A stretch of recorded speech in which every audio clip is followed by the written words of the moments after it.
All right, ladies and gentlemen, welcome back to the channel. Late night upload, and I know, you know what, actually most of my videos are uploaded late at night. Anyways, I'm actually kind of talking about breaking news here. So Kevin Durant and Brooklyn Nets management have officially met, and KD came to the conclusion, that he either wants to be traded, so kind of reinforcing his trade request, or Steve Nash to be fired. Now, I have so many opinions on this, so get in for a doozy here, because this is stuff that usually is saved for my daily live NBA show with Siri Oseo, which is linked in the bio and will be pinned in the comment section. But we won't be live until 9:30 a.m. tomorrow, so I have like 12 hours, so I got to get all these opinions out. With every team I actively enjoy and root for, like my hometown Chicago Bulls, teams that I cover, like the Houston Rockets, I cover the Toronto Raptors, I cover, I guess, the whole league.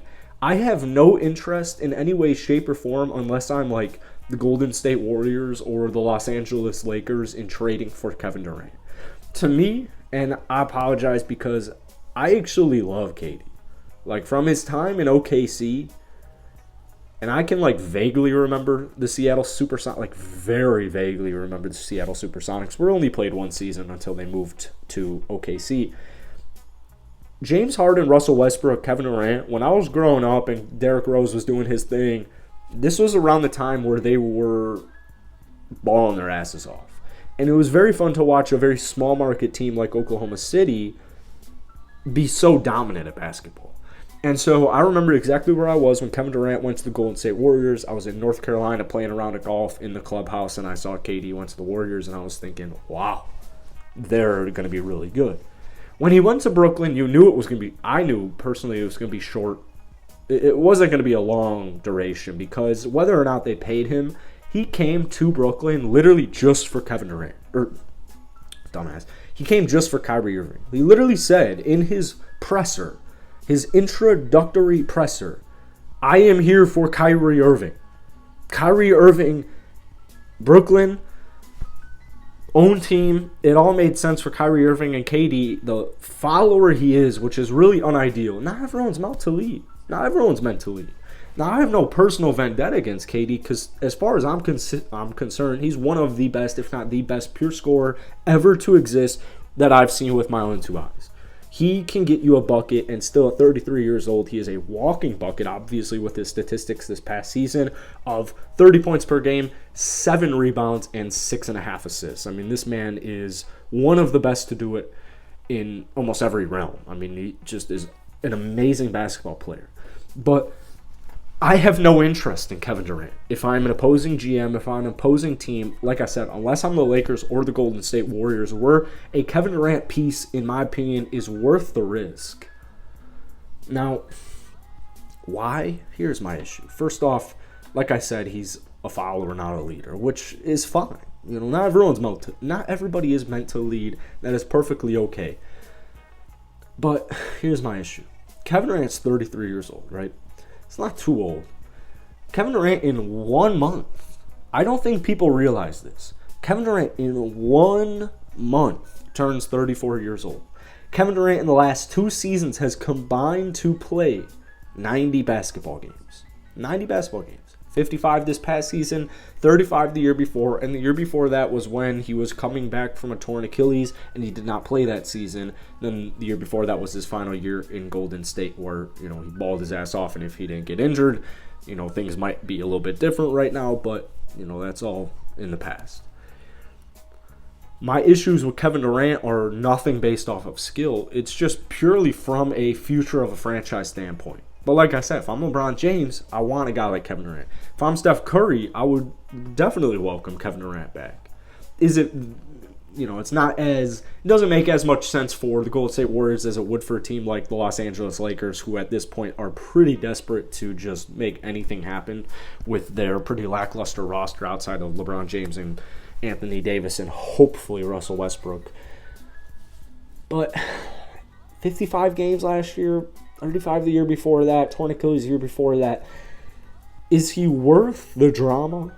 I say absolutely not. I don't think in any way, shape, or form. I mean, it might work out, it might not. I think it's too high of a risk for me. The reason I say this is because of the asking price.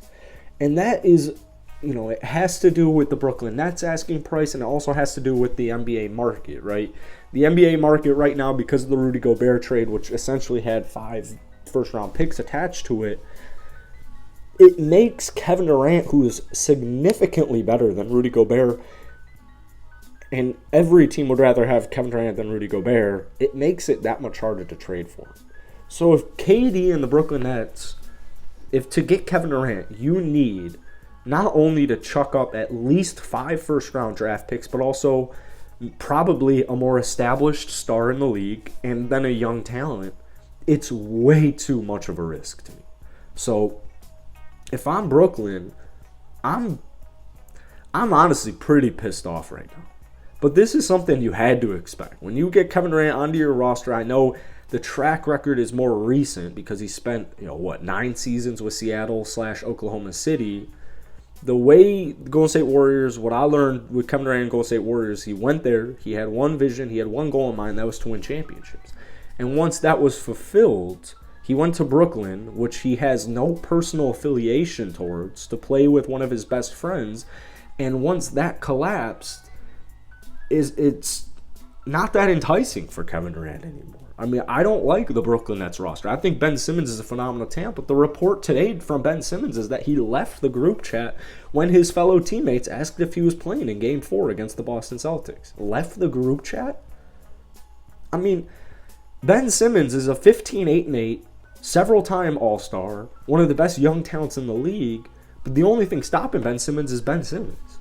And as far as we're concerned, Ben Simmons didn't play this past season and was so in his head that he just couldn't play or didn't play. So if I'm KD, I'm like, hold on.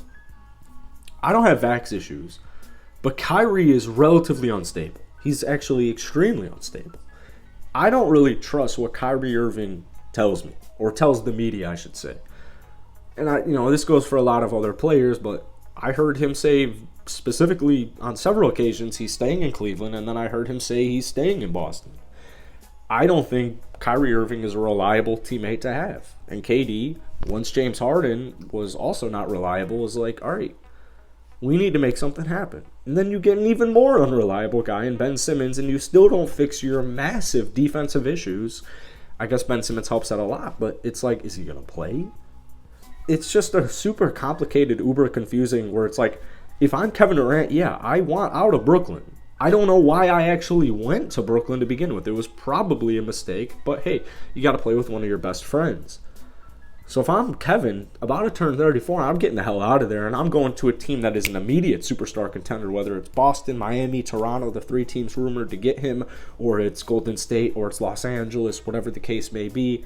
Yeah, I'm asking for a trade as well. So the whole Brooklyn Nets Kevin Durant situation is a complete nightmare, but it makes 100% of sense. When you really dive into it, this is pretty expected. Kevin Durant's foot's not on the line. Maybe things are a little bit different right now, but that's the way she went. So I'm curious to hear what you guys have to say about this whole Kevin Durant situation, because like I said, I really only try and speak on this in my NBA show because, I don't know, people don't really... I'm not, one of the big NBA YouTube names. People don't really tend to watch these. So if you're still watching this, I appreciate the hell out of you. So please let me know your thoughts on KD, because I completely care. So that's it for today. Pretty raw, unhinged video. I hope you guys enjoyed it. If you like the kind of idea, concept of today's video, let me know. And I will see you guys tomorrow. Peace.